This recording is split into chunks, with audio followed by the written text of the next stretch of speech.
The PL Show is brought to you by Roma Insecticide Spray and Mosquito Coil.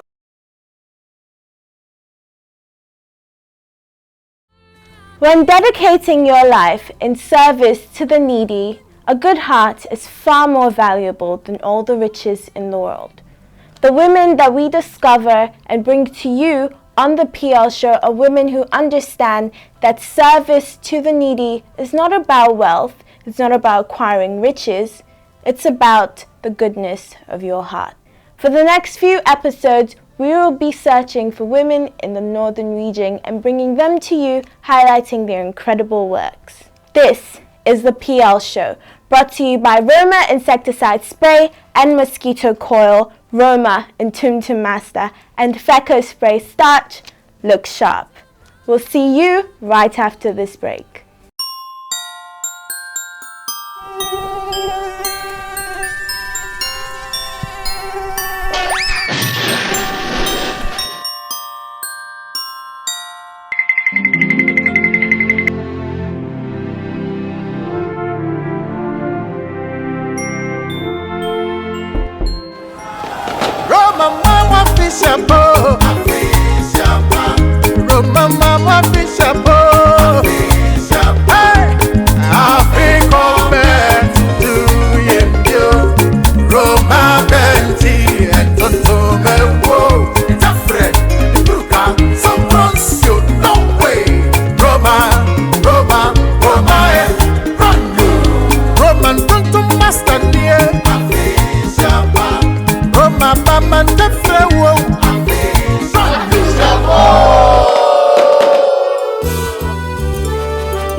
Wow! My uniform looks different. From my head to my toes. You're the best grandpa ever. Feco Spray Starch, Majima Point. Hi, Pops. Rache, pause. Abarintin Wogumen Masidam. When you want to run to the morning. I feel your spray starch, Papa. On your particles be a water or dose warm on your water and Sufi. No wrinkles, smooth iron. Yes, Papa. Feco Spray Starch. Me here perfume. Point 2. As a guy. Feco Spray Starch. Look sharp. Feco Spray Starch. Look sharp, look sharp.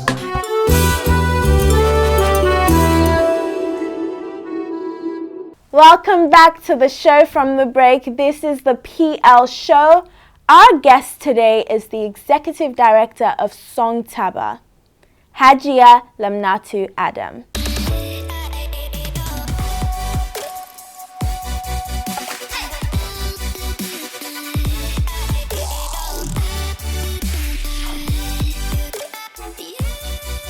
She's a strong advocate for women, specifically the girl child.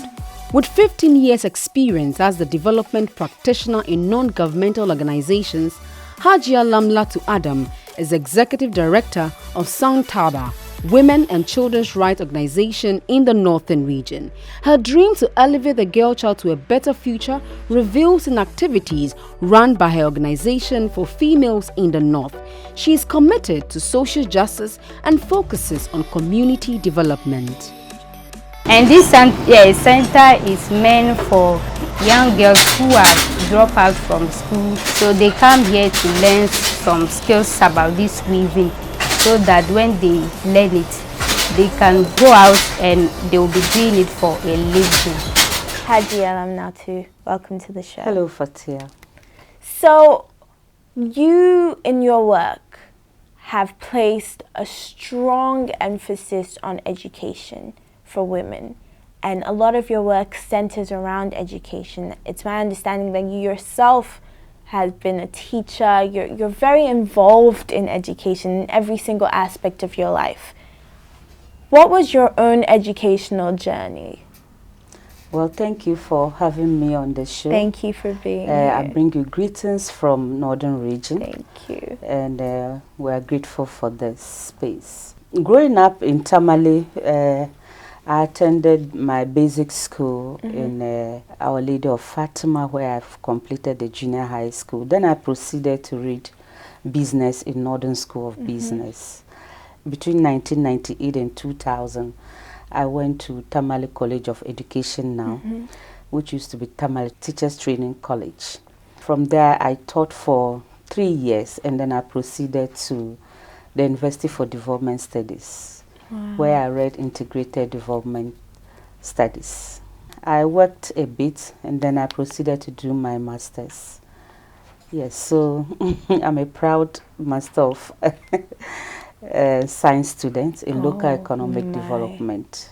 I've participated in a number of capacity building programs to enhance, I was just about my to capacity. I was just about to ask, besides your obviously extensive search for knowledge and learning, you've also worked in so many sectors, but more specifically in education. Can you walk us through your career history and the path of career that led you to Songtaba? Yes, so if you want to trace my development program, you would notice that as a Red Crosser in a very younger age, I was a peer educator with the Ghana Red Cross, and then I built through to become a trainer of trainers, you know, and then later I became the Mothers Club facilitator, where I was mobilizing and training, you know, women's group.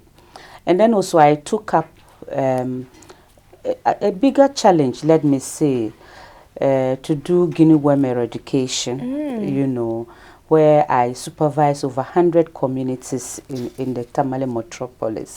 We're abating dams, we're educating people about how to go about their normal drinking, safe water drinking processes.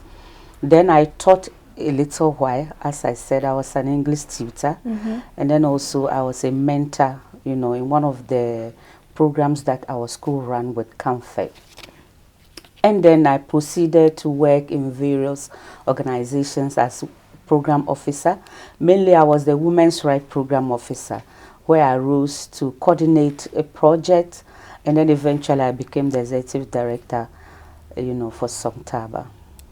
What does it mean to you to be an administrative head, and what specific roles do you believe that one must fulfill in such a high-level position of an organization such as Songtaba? At that level, at the top, means a lot.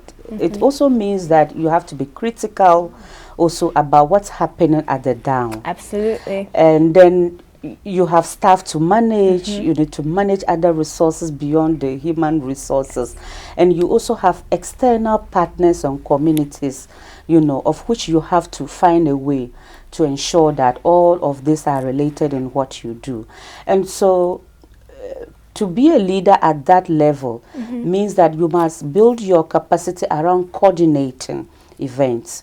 You must build your capacity around stakeholder engagement, and you must also build your capacity about ensuring a very good working relationship, especially with the people that you work every day with, and how externally, you know, people relate to you. It's not just about being at the top and giving instruction.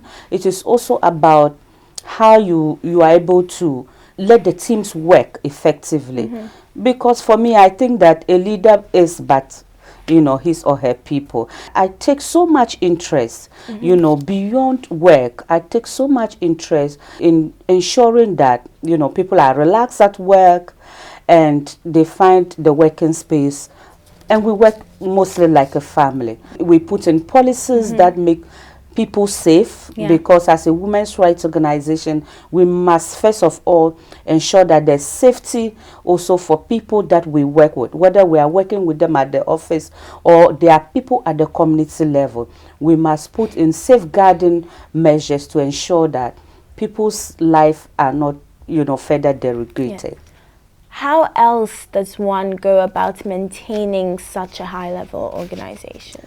If you are at that level, especially coupled with being a woman also, it means that you must have to always prove yourself. Because at that level, people are seeing you first as a woman even before you are an executive. They see anything else. Exactly. So how are you able to take up those dual relationship. At what point that you are a mother or a woman, and at what point are you an executive? And so you just have to find a way, balance. Yes, to find a very good balance on how you're going to treat all of this. What exactly motivated you to go into this advocacy and setting up the organization? For me, I would say passion in what I do.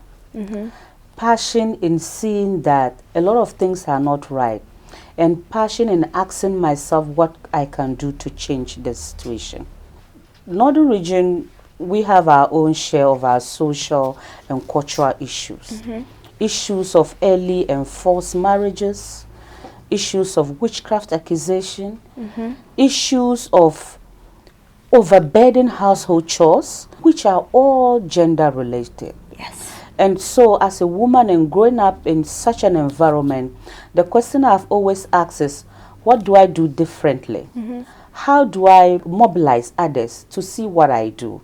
And so the motivation that I've gotten and the passion has actually motivated me, to take this up.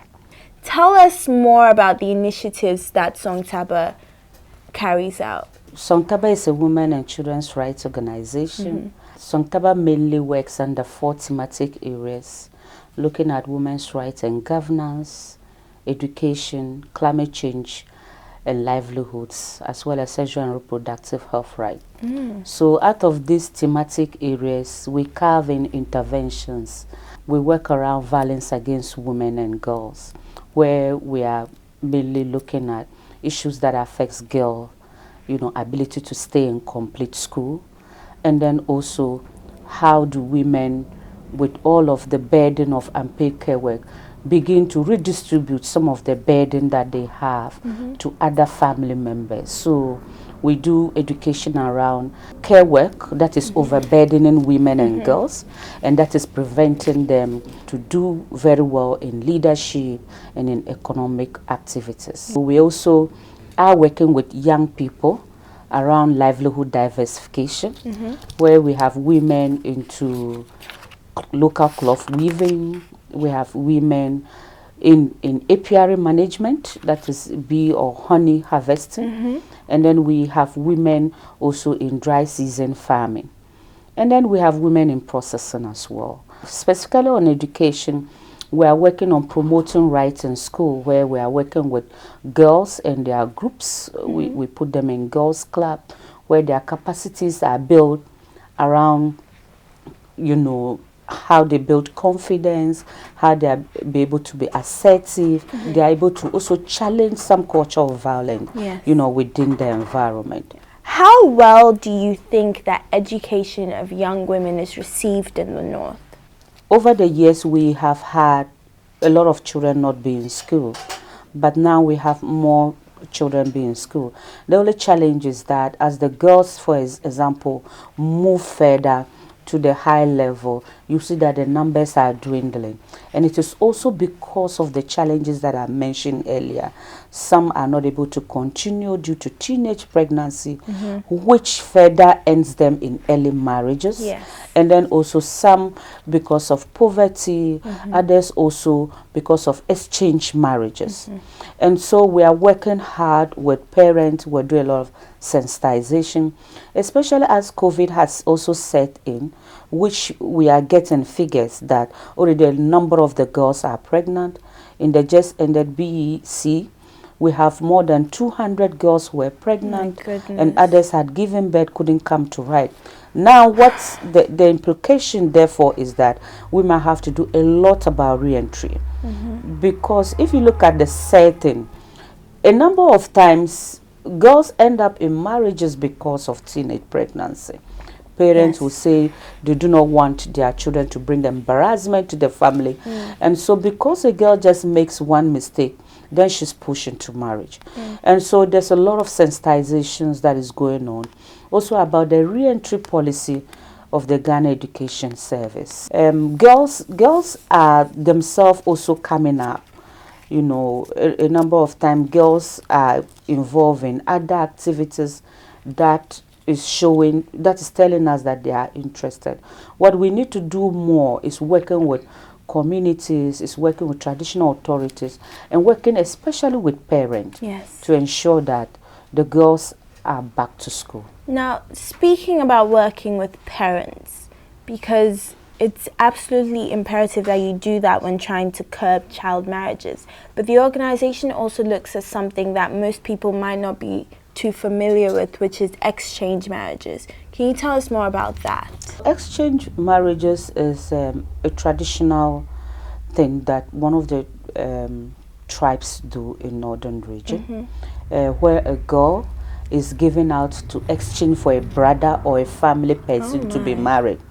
And so the example is that if my family wants to marry from your family, then you would have to also bring a girl, so that in the event that we also want, we can get. Eventually, if there's no girl of marriage in your clan or family, then the girl who is in school and who is below 18 is usually given out. Such situation, as you and I know, will not let the children to complete school. No. And so there's a campaign on child marriage that's going on, and we are working with parents, sensitizing them on the need for their wards to finish school, especially our girls. And then we're also working with traditional authority, because issues of culture, you know, are deep-rooted.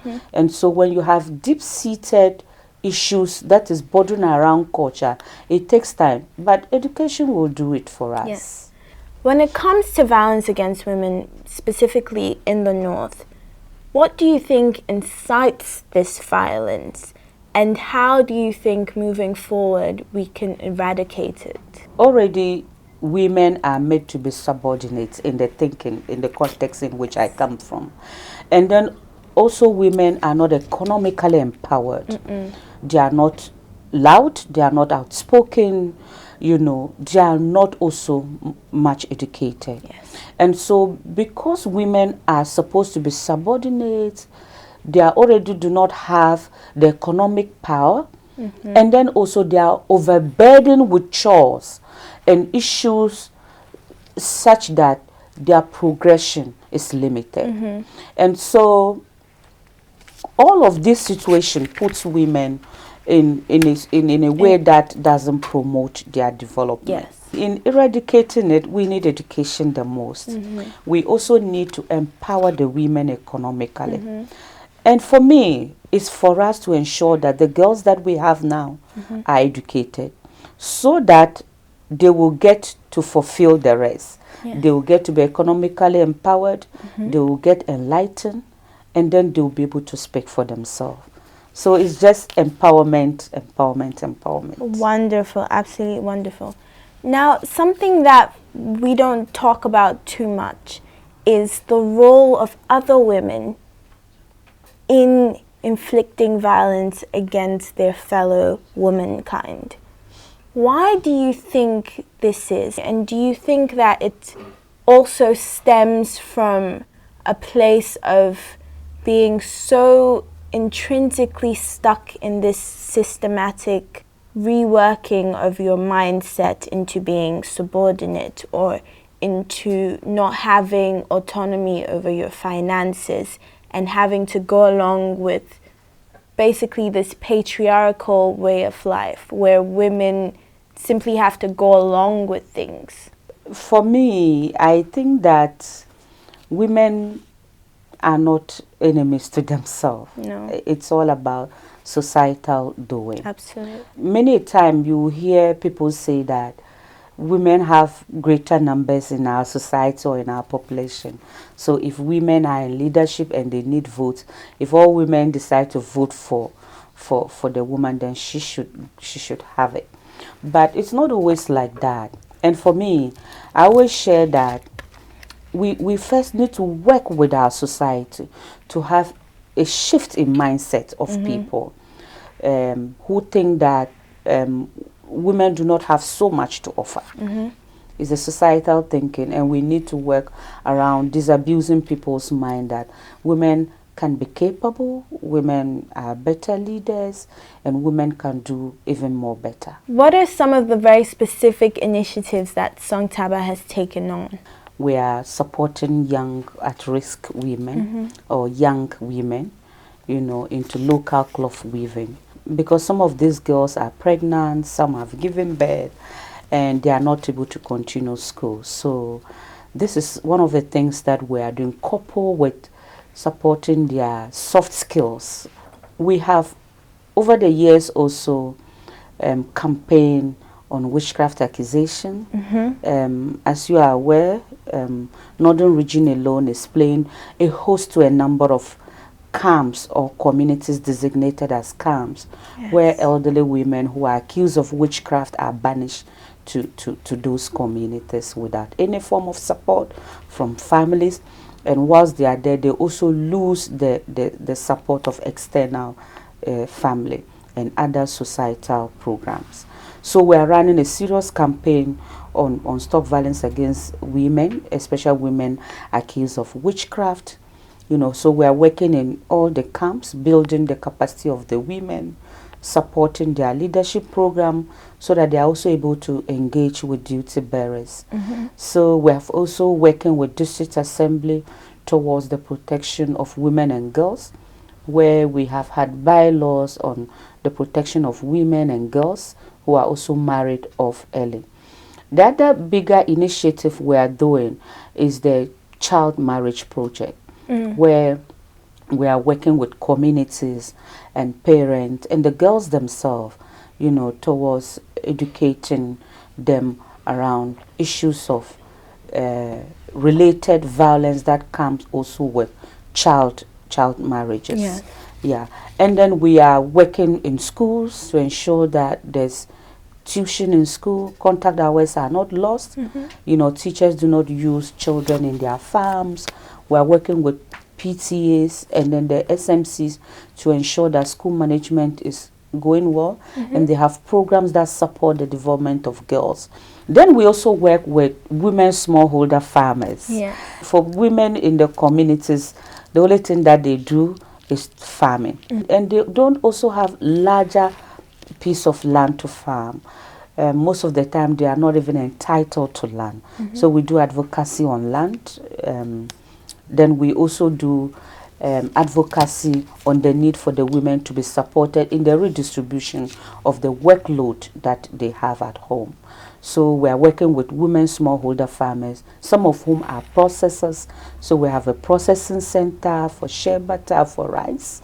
Then we also are supporting in educating the women on how to do some climate smart agriculture, by teaching them how to do composting to enrich their farming, and especially for those of them who are doing dry season, how do they make good use of the water bodies that they have around, so that at dry season they can have other source of livelihood instead of running to the bigger cities. That's great. How does one long-term sustain an organization that is working on so many different but crucial projects? Well, in doing this, we are not just working alone. For example, on issues of child marriage, we are working with champions of change, people that we think that they have influence over others. We are also working with child protection committees or community-based anti-violence teams. These are community volunteers who are situated in the communities. In the event that projects that we are working on roll up, or in the event that we are not even in those communities, those people that we've trained on paralegal issues are those to support, to relate to issues of violence, and then also how to report and find support to them with the district and state agencies. And so one of the sustainability measures in the things that we do is the involvement of the champions of change and the community child protection. And then we also don't work in isolation. We work with state departments. We work with SHRAJ, we work with DOFSU, we work with social welfare and community development. We ensure that issues that are taken from community level form part of the long-term sustainable development programs that the district assemblies, run. Most of the things that we are doing has to do with funding, and some of the projects, you see that some are funded for, but others are not. And so it takes several initiatives to be able to run programs like that. Is the government ever instrumental in the funding of Songtaba? No, no. I think that I can speak for everyone watching when I say that this is an initiative and an organization that definitely requires the help of the government. The North is suffering and the North needs your help in so many ways. We're one country and we all deserve a fair chance at success. You've just mentioned funding and how integral it is to the work that you do. Who are some of the funders who have helped out the organization? Some of the work that we do are being supported. We have Action Aid Ghana, who has supported some of our program. We have Plan International Ghana. We also have Empower in UK. We have ECOWAS supporting our climate change program.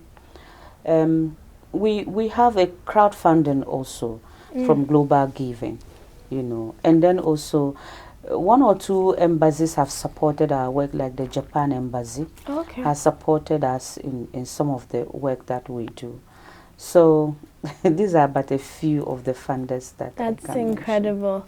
Oftentimes, coming about funding can be something of a challenge. What are some of the other challenges that you face personally in your journey of humanitarian work and that Songtaba as an organization has faced? Sometimes when you get the motivation for doing what you do, it encourages you. Yes. Now, if you are working on critical issues as women accused of witchcraft, and you see that it's being downplayed, it's very demotivating. Yes. One of the motivations that I want to see is a quick prosecution for people who violate the rights of women. I will tell you that a lot of women will lose their property, lose their life. As you saw in the case of the Kafaba case, where we woke up to communities watching on, violence being meted to very old women as old as 90 years, and communities are watching on. And as we speak, this happened in July. Till now, the whole community, the whole country has come back to being silent again. So what is the motivation? Now, what I'm saying demotivates me is not getting the action that is required for all the plenty efforts that you do. We as an organization do not have the capacity to prosecute. However, we have the capacity to bring to light some of the awareness. Create awareness, and it is left for the state to take action. Now, when action is not taken, it is very demotivating. For issues of witchcraft accusation, which is dear to our heart as an organization, what we want to see is the swiftness in the response in the work that state institutions are supposed to do. Now, a number of times, you get a report across, maybe to a police station, and the police will say, we have no vehicle to come over. How do you proceed? You don't. You cannot. Now, a lot of women flee home, and they don't know where to run to. There are no shelters or holding up centers, which government is supposed to provide. She's running away from a child marriage related issues, or she's running away from an intimate family member who is sexually harassing her. But where are you going to keep such a girl? Sometimes I ask myself, would we ever, get satisfied in the work that we do? Government is making progress, but I think that we should step up. There's a long way to go. We should step up, especially in response. If there's no timely response and prosecution, then there's no motivation for the things that we do. And as we all know, any action without consequence is one that's going to be repeated Exactly, over and over again. exactly, So exactly. I can't even imagine how daunting that must be for the work that you do. Exactly. But still you persevere, and that's Sure. why you're here today. Sure. If you're just joining us, this is the PL Show, brought to you by Roma Insecticide Spray and Mosquito Coil, Roma Nkrumah Master, and Feco Spray Starch. Look sharp. We'll be right back after this break. The clapping of our hands, tapping of our feet, and slapping of our skin continue to increase as our full attention has been shifted to COVID-19. While the mosquitoes grow wings in our households and are flying in our environment, while we observe the protocols to curb the COVID-19 pandemic by washing our hands with soap, using alcohol-based hand sanitizers and disinfectants. Wear mask always if you are infected or not, and ensuring social distancing. Let's also drive away malaria, which slowly raised our hope by using Roma Insecticide Spray and Mosquito Coil. Roma Nkrumah Master.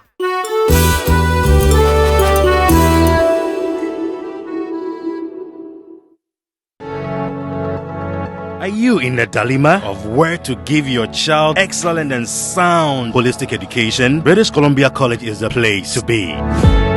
We combine excellent tuition with extracurricular activities to harness the potentials of your child. Our study abroad program offers students the opportunity to either enroll at Ridley College in Ontario, Canada, or any of our affiliates spread all over the world. We have a serene, ultra-modern teaching and learning environment. Our small-sized, air-conditioned classrooms coupled with state-of-the-art ICT lab connected with Wi-Fi, e-library, science lab, art studio, and music lab make learning fun. Security is of utmost concern. Enroll now at our Saturday Music and Dance Clinic, where each child learns a dance or play at least one musical instrument. Pick and drop and after-school service second to none. British Columbia College, the hub for excellent Canadian education and global child development.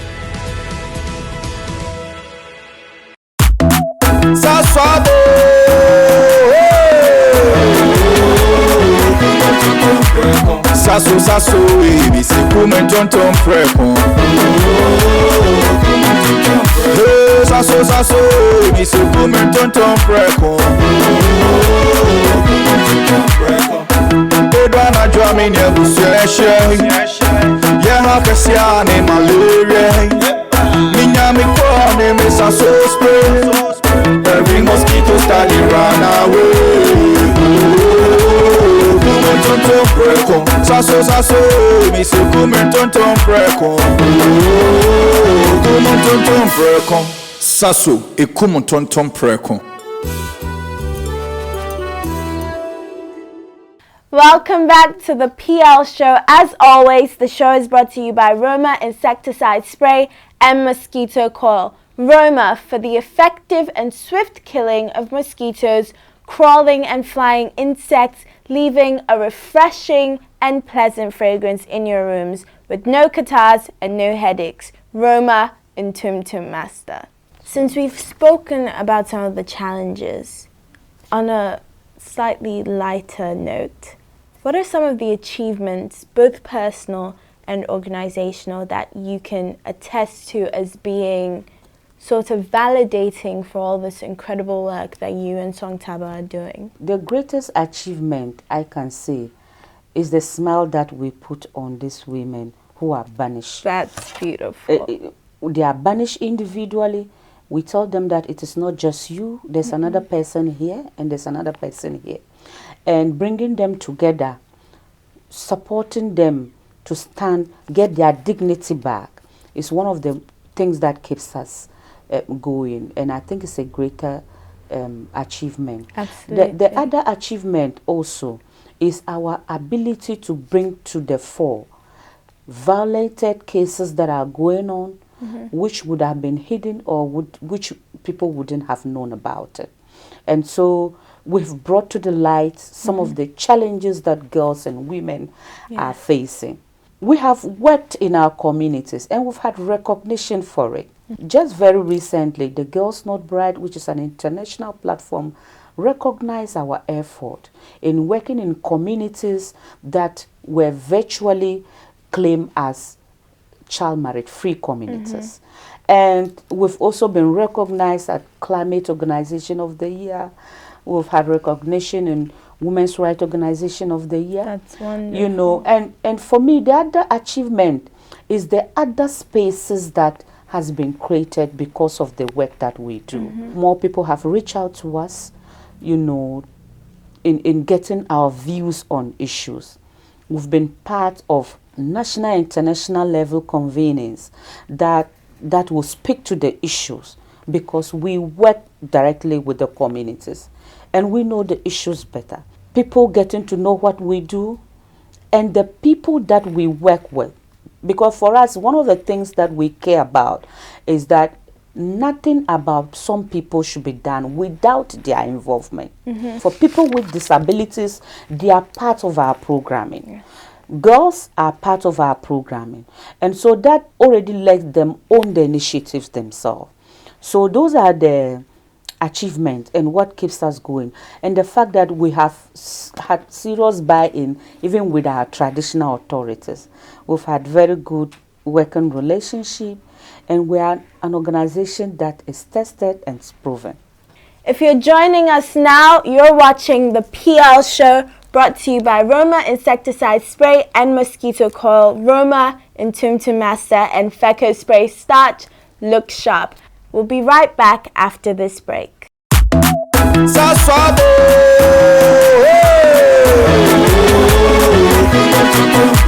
Sasso, sasso, baby, se come tonton preko. Sasso, sasso, baby, se come tonton preko. Edwana drama ne busueshe. Yeah, Fathia ne malaria. Minya me kone me sasso spray. Every mosquito study run away. Tonton preko, sasso sasso, me se come tonton preko.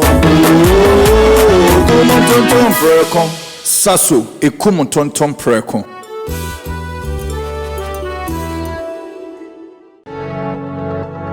Are you in the dilemma of where to give your child excellent and sound holistic education? British Columbia College is the place to be.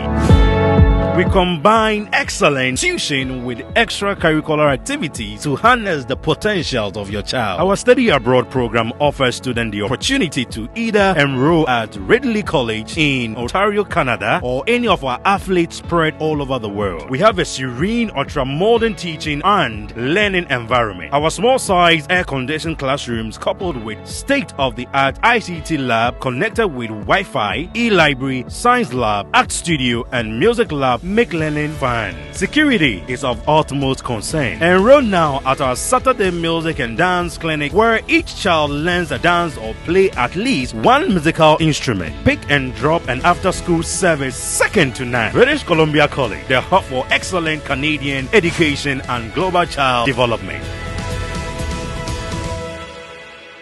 The clapping of our hands, tapping of our feet, and slapping of our skin continue to increase as our full attention has been shifted to COVID-19.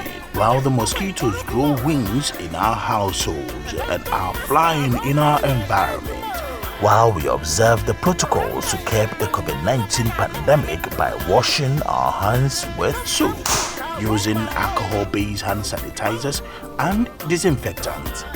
Wear mask always if you are infected or not, and ensuring social distancing. Let's also drive away malaria, which slowly raised our hope by using Roma Insecticide Spray and Mosquito Coil. Roma Nkrumah Master.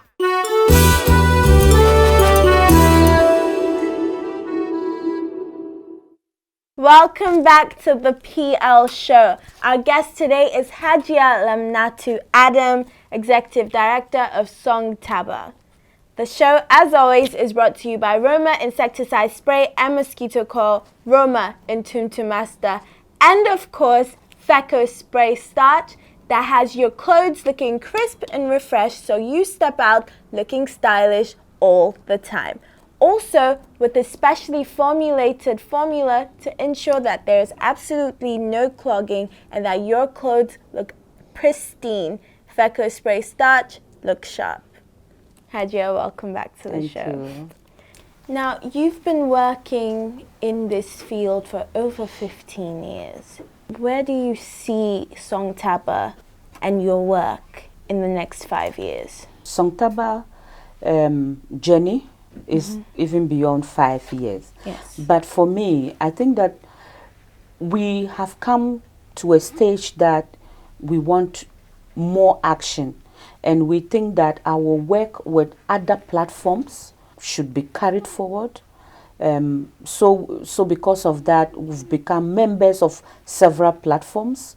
We are members of Network of Women's Rights in Ghana. We are members of the SDGs platform. And then also, we're even the convener at our region for the Girls Not Bride. And so, in the next 5 years, we want to be known very well, to be a leading organization advocating for women and girls' rights. And we want to do this by also identifying other people we think that they share our objective, and then we can do it together. Because we believe that no one person can do it. No. We need the forces of others. It's a collective effort. You know, so a collective effort. So, Hajia, as we can so clearly see, you are incredibly dedicated and super hardworking in every aspect of your organization. Thank you. But all work and no play, as we know. What do you do to unwind, and who are some of the musical guests that you admire and enjoy in your time to unwind? I listen to music a lot, and one of the local artists that I admire is Abubakar Sadiq. I quite like that you mentioned him, because we might have a bit of a surprise for you. Let's take a look. Really? Hello, this is Abu Sadiq, one of the northern musicians based here in Tamale. I want to use this opportunity to thank our Hajia Lamnatu Adams for loving my music. I thank her so much. I'm so happy about the kind of love she has for my music. Wow. And, I want to use this to sing a beautiful song, one of my beautiful songs. Oh my God. That is, and it goes like Avila. In fact, that's the music I like. I love that song. That's wonderful.